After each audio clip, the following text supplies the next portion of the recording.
What's at stake here, and why are people so concerned? Well, I think people are concerned because the future of the Internet's the future of everything. Right. I mean, every aspect of our lives is now touched by that connectivity. And it's a funny thing, but the agency where I work in Washington, the Federal Communications Commission, has enormous power and control over our Internet experience. And for decades, we've had these policies that have been all about Internet openness. And what that means is you can go where you want, do what you want online, and your broadband provider can't get in the way or prevent you from looking at some websites or looking at some videos or setting up some businesses. But that changed last month in Washington when the FCC, over my objections, voted to end net neutrality. And as a result, all of our broadband providers now have the legal right to block websites, to throttle content, and to set up sweetheart paid-for prioritization deals. And over the long haul, that could really change the Internet and the web as we know it. Now, one of the arguments pro-net neutrality, one of the arguments for people that were excited about this being signed, where they were saying that net neutrality was really only over the last couple of years. And before the last couple of years, net neutrality as we know it, the last couple of years, everything was fine. And that it'll continue to be fine, and that people are just panicked. And there was that really bizarre video that one dude made where he was saying, these are all the things you're going to be able to do. You work with that cat? I do. Ajit Pai. Yeah, he seems like an odd fellow. Yeah. Yeah, well, he's a smart guy. He's a seasoned lawyer. I think it's fair to say he and I see the world a little differently. Yeah. So he sees this through the eyes of big business, right? He thinks that this is the free market, let the market decide, and that's what the argument. I mean, I've even heard Mark Cuban was arguing against it. So I was like, wow, this is stunning. Yeah, for me, the net neutrality thing is huge because when I was in law school, I read this one book called Fighting for Air. And it documented like the Telecommunications Act of 97. It's like boring stuff, right? Don't go read the Telecommunications Act of 97. But like radio mattered to me. Remember like growing up with the radio, like I remember they would actually break records on the radio back in the day. Like Funk Flex still does it on Hot 97. He'll break records. He broke my boy Old Drew's record the other day. But like recently, it's like Clear Channel, iHeartRadio. They own all the radio stations, and it really sterilized content. And they play the same songs every hour in every city, almost around the world. And when I read that book and I went to law school, I realized I was like, yo, it was because of the deregulation of radio that allowed for all these local independent radio stations in every city that were repping local culture and state culture that kind of eroded that means of communication. And I was like, this happens to every single industry we have, whether it's radio, television, but now it's coming for the internet. And by deregulating it, you're going to gut it again. And, like when technology started popping and podcasts came around, I mean, that's what enabled JRE. And that's why my first place to go is like, I'm going to come see Joe. Because you were one of the innovators with this new technology. Well, thanks. But I think what people are super concerned about is things getting blocked, right? Right. That's like one of the first ones. Yes. Is that something that we legitimately have to worry about? This is a good question. Here's what I know.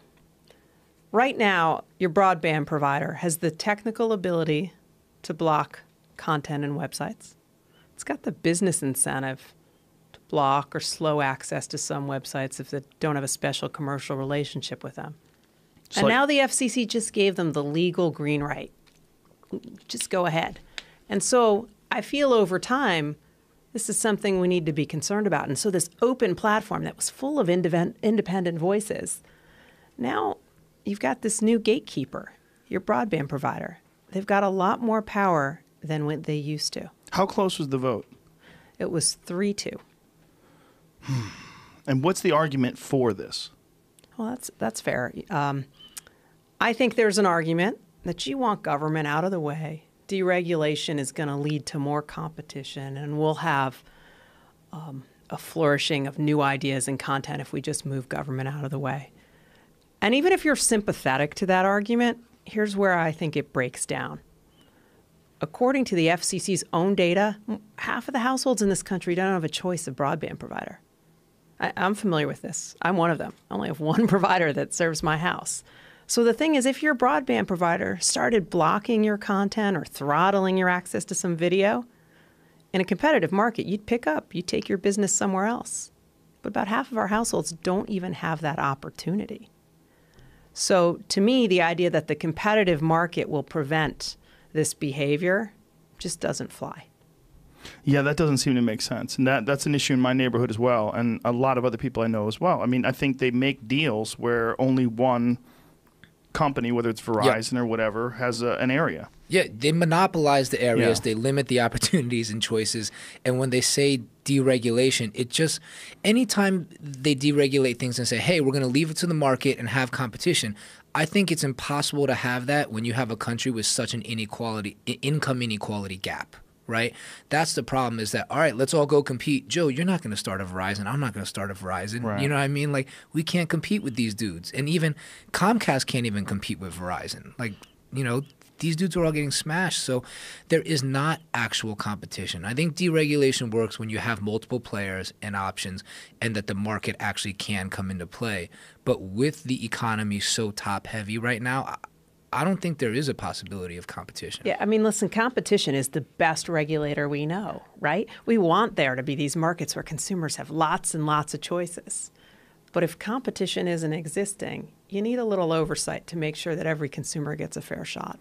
Well, it seems like that's where the real argument lies, that if there are monopolies, and there seem to be in certain areas in regards to what kind of internet access you can get, that if you don't have regulation then what is going to protect the consumer? What is going to protect free speech? What's going to protect, say if you are on Verizon and your system is on Verizon, what if you decide to make a podcast that criticizes Verizon and everybody says, you know, hey, Eddie Wong's got a podcast criticizing us. I want to shut that down.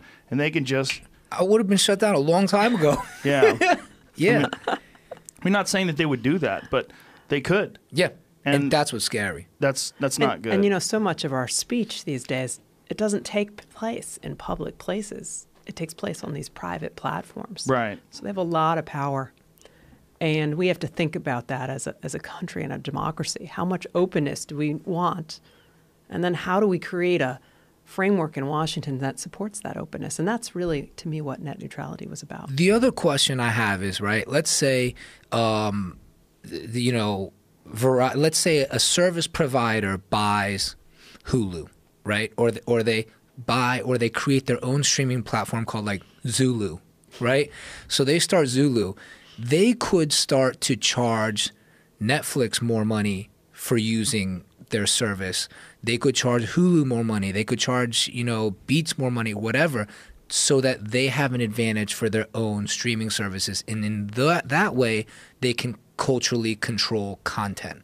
And you're so right. And what happens is you as a consumer, you just get online and you might not even notice, right? You might not even notice they're taking you to the video content that they have a special pay-for relationship with.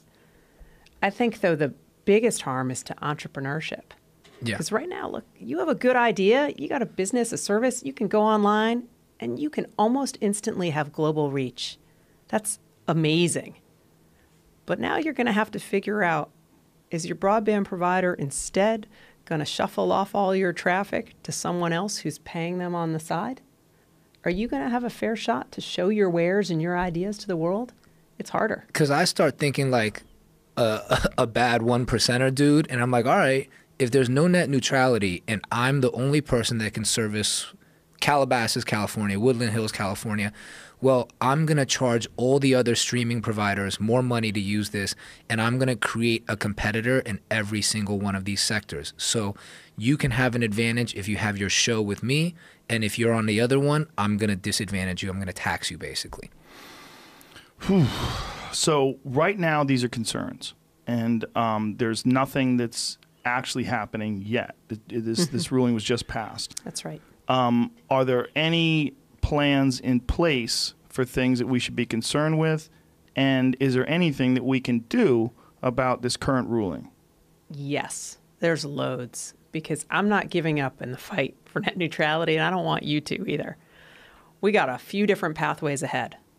First, in Congress right now, they are trying to get rid of what just happened at the FCC. They're trying to use this law called the Congressional Review Act that in effect just undid everything that the FCC just did.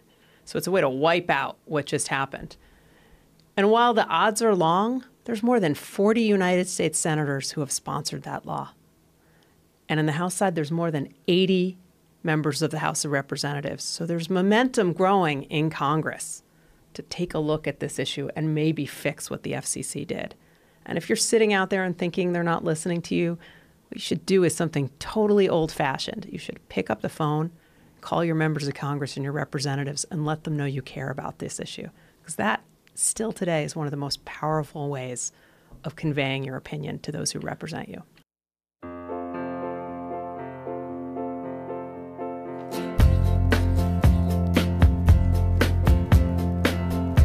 It's funny, you're in my thought. No, back up. You're not in my thoughts at all.